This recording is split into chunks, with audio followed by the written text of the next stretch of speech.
with the knowledge of the past. My name is Esther Musu. Thank you for joining us. We'll be right back after this break. Don't go away.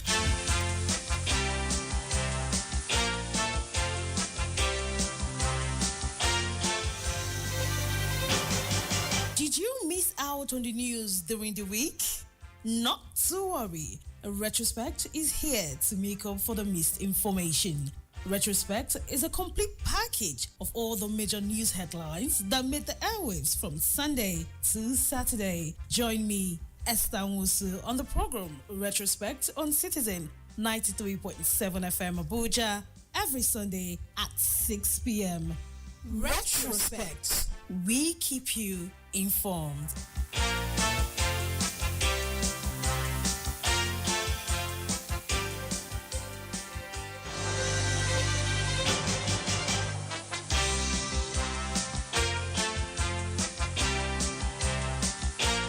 Welcome back. I will begin the week with Monday when the United States mission in Nigeria expressed sadness over the flood that struck Niger State last week, leaving at least 151 people dead and displacing more than 3,000 residents. In a statement released on Monday via its X, the U.S. mission conveyed condolence to the victims and praised the effort of emergency responders. The disaster had triggered a significant humanitarian crisis. According to the Niger State government, flood destroyed over 260 homes as well as key infrastructure, including township roads and major bridges in Mokwa and Rabba. In response, President Bola Tinubu on Saturday dispatched a high-level delegation to the affected areas to assess the damage and support ongoing relief operations. State officials have appealed for additional federal and international assistance to help manage the unfolding crisis.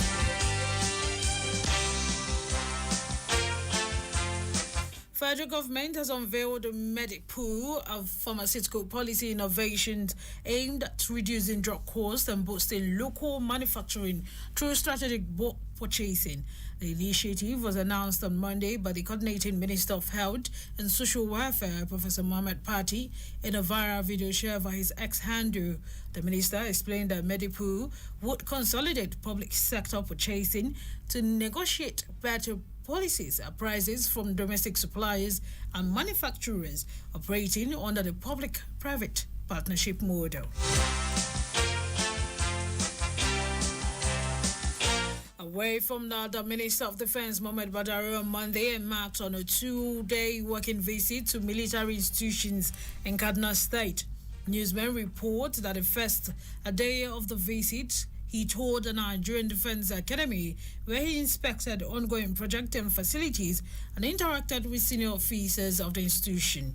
At the NDLEA, Commandant Major General Abdul Ibrahim briefed the minister on the institution's operations and academic activities.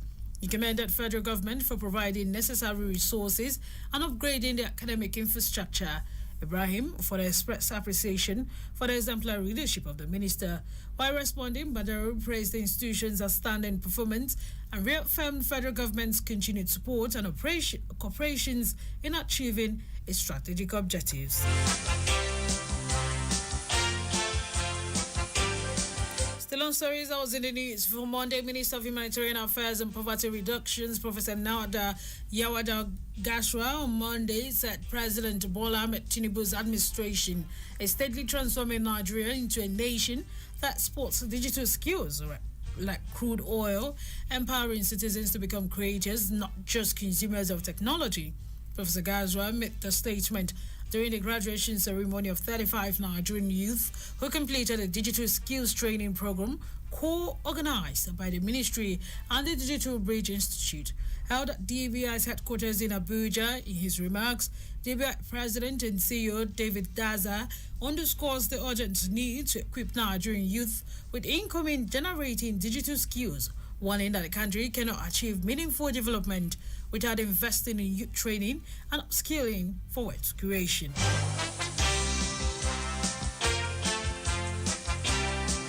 And on that note, we're in the stories that made the news for Monday. So look at stories that was in the news for Tuesday.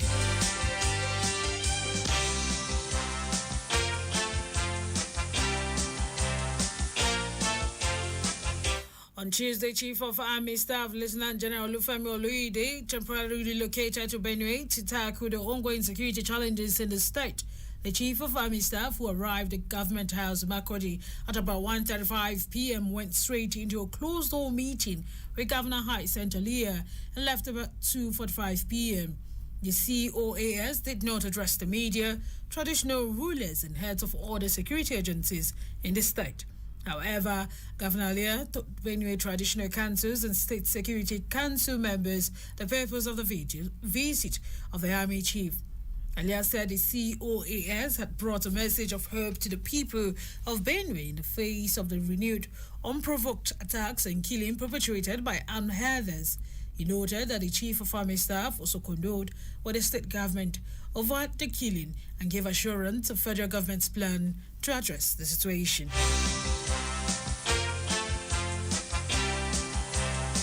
Chief of Defense Staff General Christopher Musa has asked the Nigerians to support the armed forces in its quest to combat violent groups and insurgents.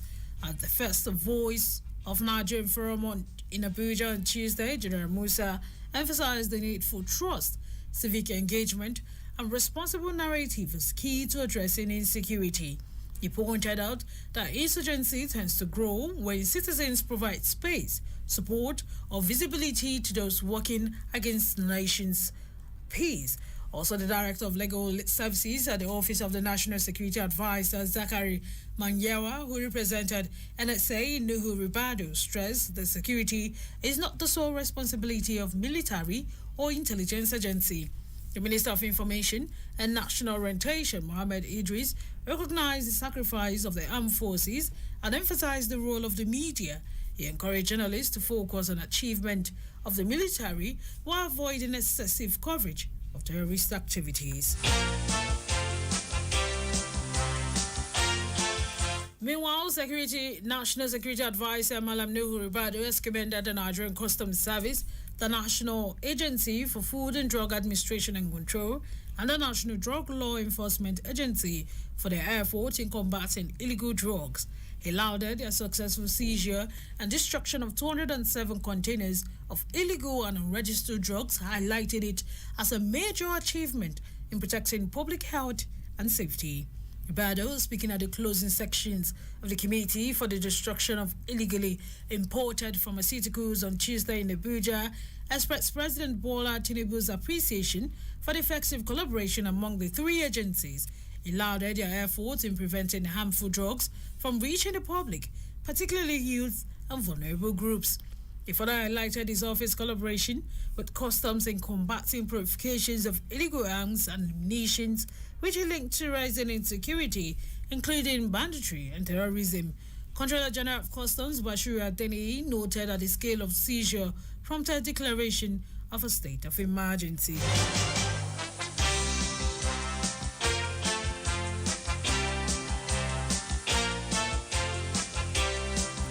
Judicial Staff Union of Nigeria on Tuesday suspended its strike, which started on Monday. JSUN announced the suspension in a communique issued after its meeting with a representative of the Chief Judge of Nigeria, Justice Kudirat Kekereku. The communique, signed by all shareholders present, said this was after long deliberations on issues that led to the declaration of industrial actions by the union. According to the communique, the following agreement reached that JSUN obliged to intervention of CJN, Minister of Labour and Employment, Mohammed Danyadi, NLC, and other stakeholders for 1 month negotiation. Away from that, the Federal Ministry of Innovation, Science and Technology announced the plans to strengthen collaboration with Cuba in science, technology and innovation. The Minister, Geoffrey Uche Naji, made the announcement during a courtesy visit by the Cuban ambassador, Mrs. Maria Maurice Pamalo, and her team. Naji stated that Cuba's global reputation in biotechnology, health innovations, and technical education aligns with Nigerians' developmental priorities. The minister expressed Nigerians' desire to deepen its friendship with Cuba through collaboration in STIs, citing Cuba's example of technological resilience as an inspiration. Naji proposed expanding the partnership between the two countries in areas such as innovation and technology transfer, STEM education, renewable energy, research exchange, and agricultural biotechnology. The Cuban ambassador stated that the purpose of their visit is to strengthen ties with Nigerians in the area of STI. She extended her invitation to the ministry to attend the forthcoming International Convention on Environmental Development in Havana, Cuba, scheduled for July this year.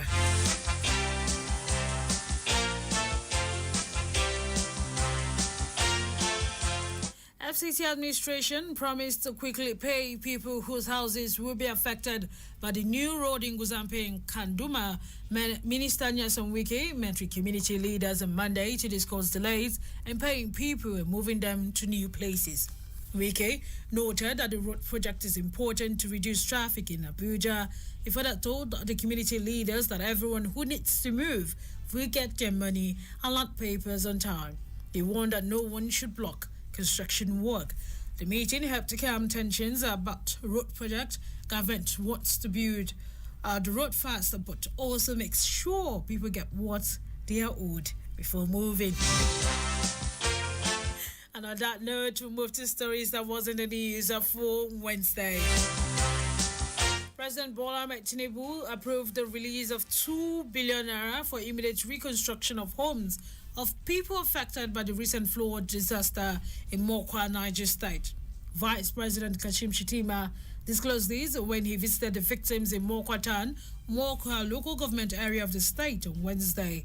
He assured that federal government would address issues raised by the affected victims of flood disaster.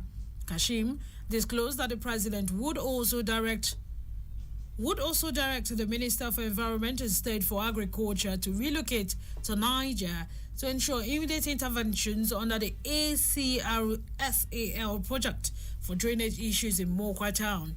He added that 20 trucks of food items has been approved by Tinubu to be distributed to the actual victims in collaboration with the village health of Mokwa.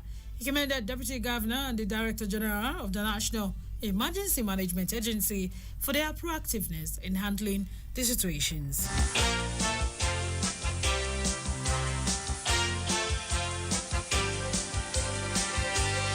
Federal government has reiterated the commitment to align Nigeria's development agenda with global best practices for sustainable ocean governance. Mr. Adeboyega Oyetola, Minister of Marine and Blue Economy, said that these on Wednesday in a statement signed by his special advisor, Dr. Balaji Akinola. Oyetola emphasized that the ocean was an indispensable part of Nigeria's national life and economy, given its vast coastal resources. He noted that resources played a critical role in maritime trade, transportation, food security, and climate resilience. The minister disclosed that he would represent President Bola Tinubu at the 3rd United Nations Oceans Conference, scheduled to take place from June 9 to 13th in Nice, France.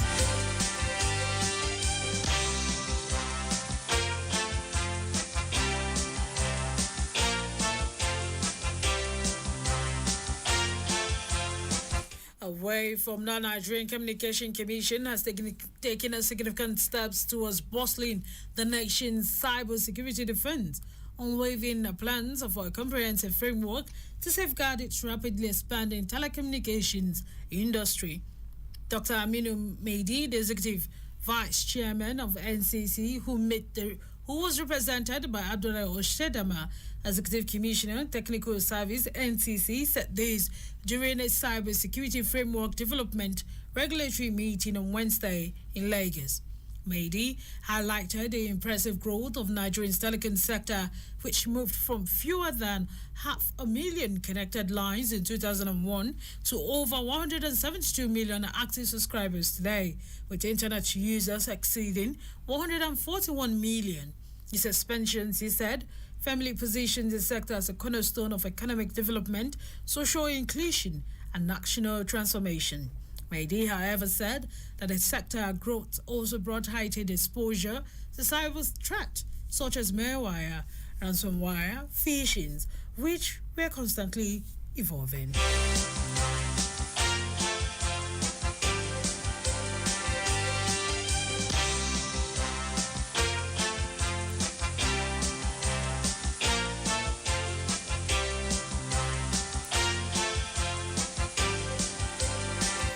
of Defense Intelligence Major General Mano Dayan says that the nation's security challenge have been tackled with huge success in all front.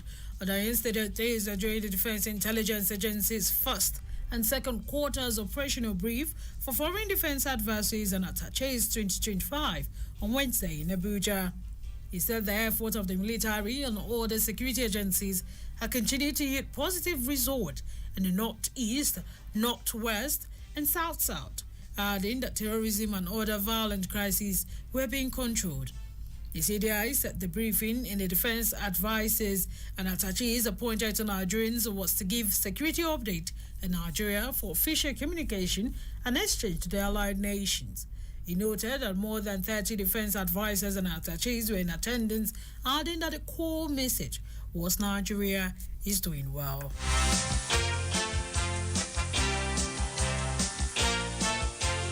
In line with legislative objective of the current administration, federal government of Nigeria has unveiled a renewed fiscal policy framework aimed at strengthening the nation's economic foundation.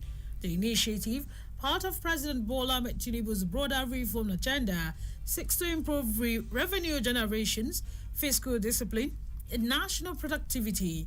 At the heart of this new fiscal framework are reforms that will restructure subsidies, expand the tax base, and implement transparent budgeting process across ministries and parastatals. Lawmakers have also pledged to provide oversight that ensures accountability and efficiency.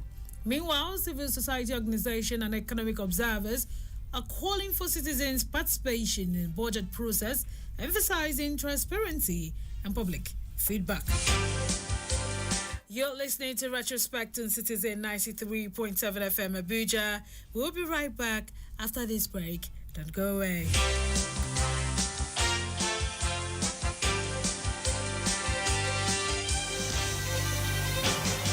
Did you miss out on the news during the week? Not to worry. Retrospect is here to make up for the missed information. Retrospect is a complete package of all the major news headlines that made the airwaves from Sunday to Saturday. Join me, Esther Musu, on the program Retrospect on Citizen 93.7 FM Abuja every Sunday at 6 p.m. Retrospect. We keep you informed.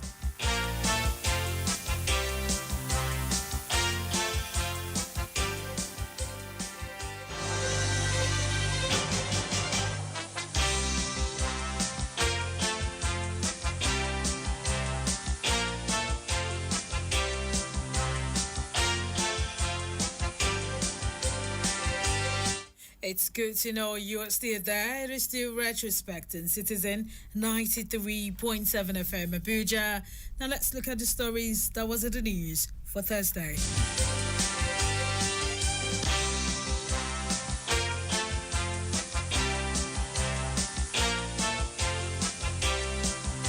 Sultan of Sokoto Alhaji Said Abubakar III urged the Muslim Ummah to offer fervent prayers for Nigerians. And Thursday, which falls on Arafat Day, he said the prayers would attract divine solutions to the myriad of challenges facing the country. Sultan said this in a statement issued by the Secretary General of Jumat Nasrul Islam, Professor Khalid Aliyu. According to him, the day of Arafat is considered one of the most beloved days to Allah, and fasting on this day is believed to expedite sins of previous and coming years. Abubakar cited home of the current challenges facing Nigerians, including the resurgence of Boko Haram insurgents, attacks in the northeast, and banditry attacks in the northwest part of the North Central. Improved investment, partnership, and development of homegrown artificial intelligence solutions for Africa's health sector were at the heart of discussions at the Gatekeepers event organized by the Gates Foundation. At the gatherings which attracted the creme de la cremes in the countries and beyond, including the chair of the Gates Foundation, Bill Gates, chairman of Dangote Group, Aliko Dangote, Gombe State Governor Inua Yahaya, Lagos State Governor Babajide Sanwo-Olu, amongst others. During a panel discussions, Gates recalled the Gates Foundation's investment in healthcare in Africa, particularly in Nigeria. According to Microsoft co-founder, the foundation has invested about 100 billion US dollar in healthcare in the country over the past 25 years, hinging on its Gates Foundation's guiding principles that all lives have equal values. Also speaking at the event, Governor Yahya said his administration has been able to improve health budget and track attendance of health workers in the state. According to the governor, the deployment of technology, the use of biometrics helped in improving service delivery for health workers. For Dangote, the partnership with Gates Foundation was instrumental in eradication of polio. He said that with more investment, Nigeria can become a leading drug manufacturing hub.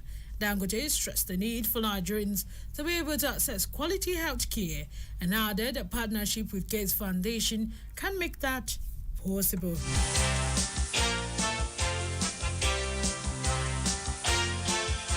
Away from that, President Bola Ahmed Tinubu on Wednesday received audience in the serving overseer of the Citadel Global Community Church, Pastor Tunde Bakare in Lagos. Bakare's visit to Tinubu was reviewed on a post on X by Special Advisor to the President on Information and Strategy, Bayo Ononoga. The former presidential aspirant under the All Progressive Congress in 2023 noted that his discussions with Tinubu focus on national development as well as future of Nigeria. Bakare had in April criticized Tinubu, saying that he's steering Nigerians in the wrong direction. He decried the relationship between the executive, the legislative arms of government under Tinubu, asking the Nigerian leader to stop playing God.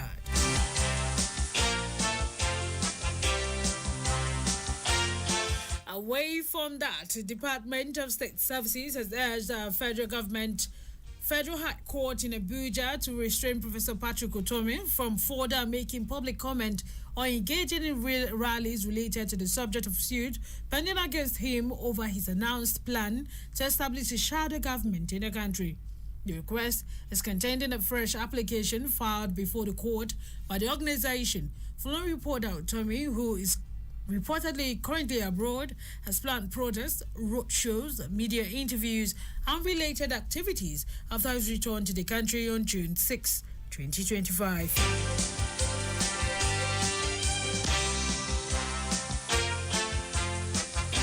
As the second World Bank-sponsored African Centers of Excellence project in select universities concludes its current phase in Nigeria, National Universities Commission urged stakeholders of beneficiary institutions to look beyond donor support and focus on sustainability and transitioning from temporary project status to permanent institutional asset.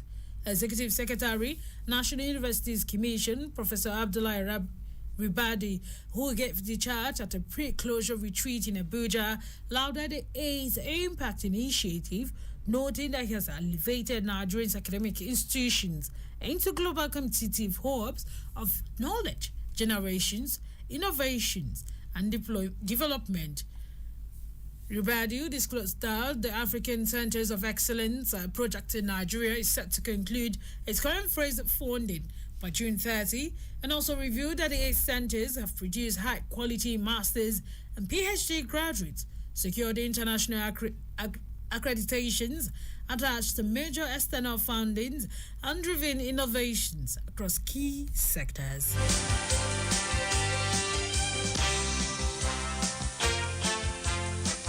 Federal Ministry of Innovation, Science and Technology has announced plans to develop a robust green methanol industry complex in Nigerians with the highest capacity in Africa. The Minister of Innovation, Science and Technology Chief Geoffrey Uche-Naji revealed that the country is seeking Brazilian partnership in design, certifications, and feedstock optimizations for the project. In a statement, the minister said the methanol fuel is an alternative biofuel that can contribute to Nigeria's economic diversifications and noted that the project aligns with President Bola Ahmed Tinubu's renewed hope agenda, which aims to drive reforms that will place innovations at the center of the job creations, industrial growth, and national competitiveness. The minister is working to mechanize agro-processing and unlock the full potentials of cassava, sugarcane, and soy milk value chains for the betterment of citizens.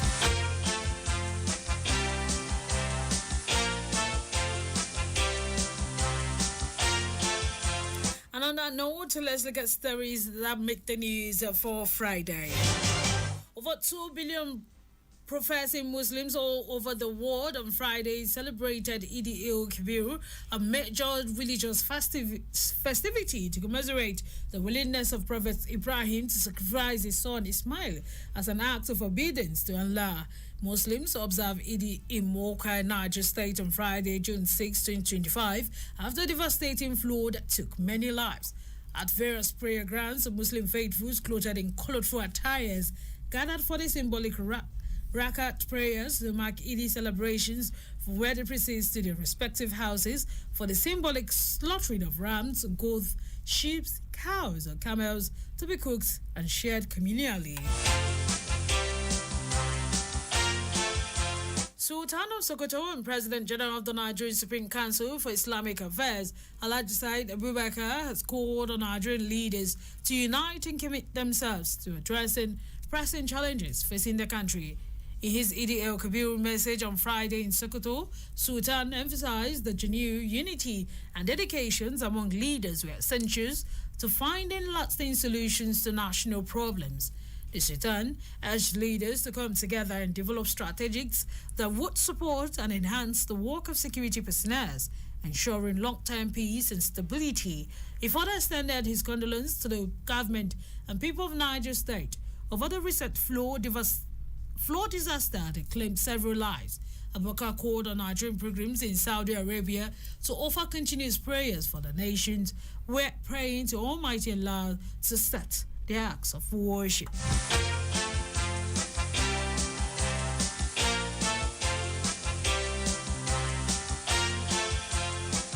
Chief of Defense Staff General Christopher Musa has extended heartfelt Eid al-Kabir greetings to armed forces of Nigerians and the entire Nigerian populace.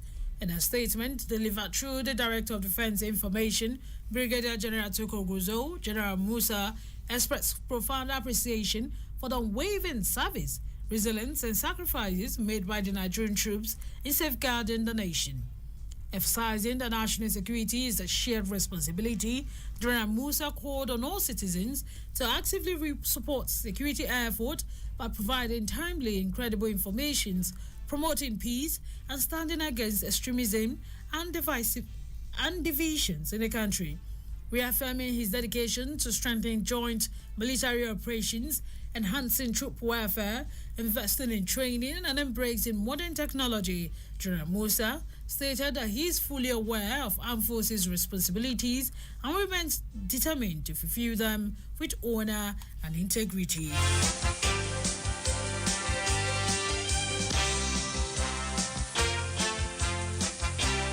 Federal government has inaugurated the Inter-Ministerial Committee for 2025 Democracy Day celebration, tasked with responsibility of organizing memorable and befitting Democracy Day anniversary. Secretary to the Government of the Federation, Senator George Akume, who was represented by the Minister of Budget and Economic Planning, Senator Abubakar Atiku Bagudu, emphasized the importance of the commemorations of Democracy Day as an opportunity to reflect on contributions and sacrifices of the nation's heroes who fought for democracy dispensations in the country. He stated that the annual Democracy Day celebration also affords government the avenue to showcase its achievement and present its scorecards to Nigerians. He further urged the committee to work collaboratively with President Bola Ahmed Tinubu to realize the renewed hope agenda for a better Nigerian.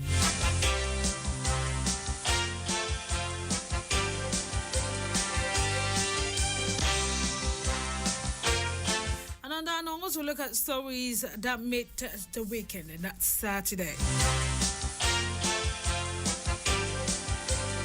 President Bola Ahmed Tinubu, former President Muhammadu Buhari, and Chief Justice of Nigeria, Justice Kudirat Kekereku, were among prominent Nigerians who paid glowing tribute yesterday over the passing of a former CJN, Muhammad Owasi, at the age of 89.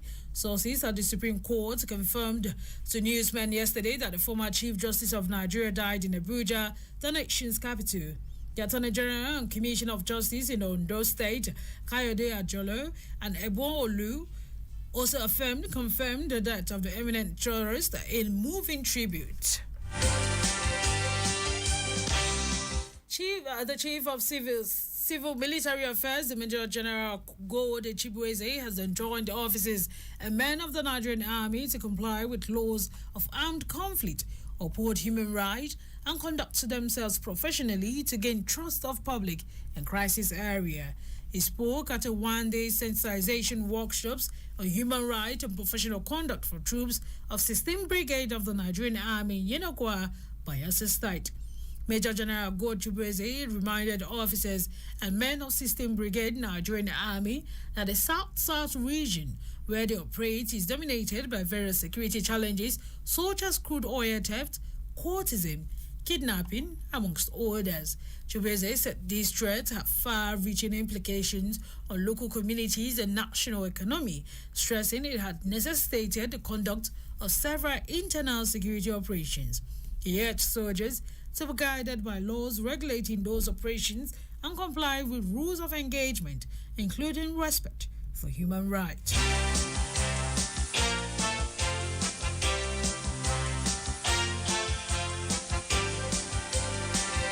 Minister of Power Adebayo Adelabu has said the Bola Tinubu administration is already fixing the fundamental structural issues that have bewildered the power sector over the years.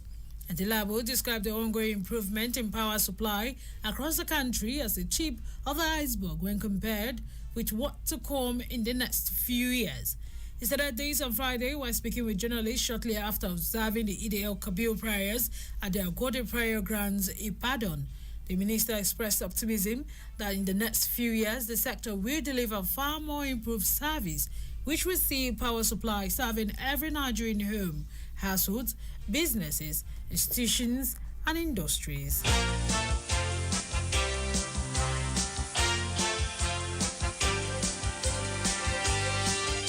Federal Capital Territory Emergency Management Department says it has rescued a woman who was forcefully pushed out of a moving vehicle in Asokoro, Abuja on Friday.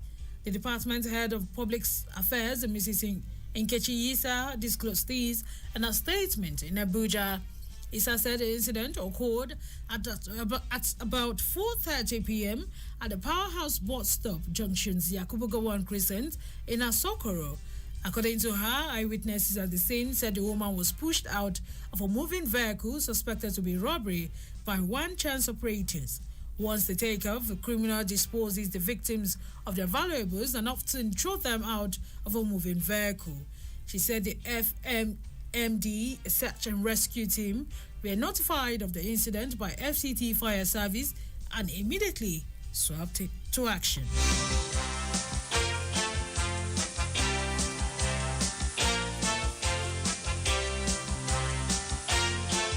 And that's our package on the program, Retrospect on Citizen 93.7 FM Abuja. You can follow us on our social media handles on Facebook at Citizen FM Abuja, on Instagram at Citizen FM 937, on Twitter, now known as X, at Citizen FM 937. You can also check us out on our website on citizenfm.ng. Let's make it a date, same time next week on Retrospect. I am Esther Musu. Bye for now.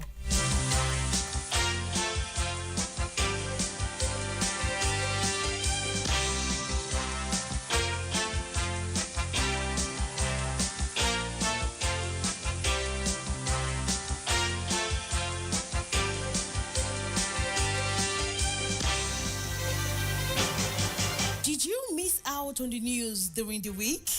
Not to worry. Retrospect is here to make up for the missed information. Retrospect is a complete package of all the major news headlines that made the airwaves from Sunday to Saturday. Join me Esther Wusu on the program Retrospect on Citizen 93.7 FM Abuja every Sunday at 6 p.m. Retrospect. We keep you informed.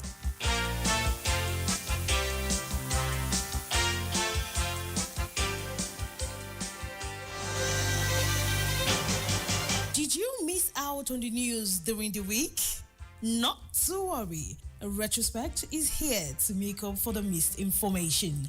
Retrospect is a complete package of all the major news headlines that made the airwaves from Sunday to Saturday. Join me,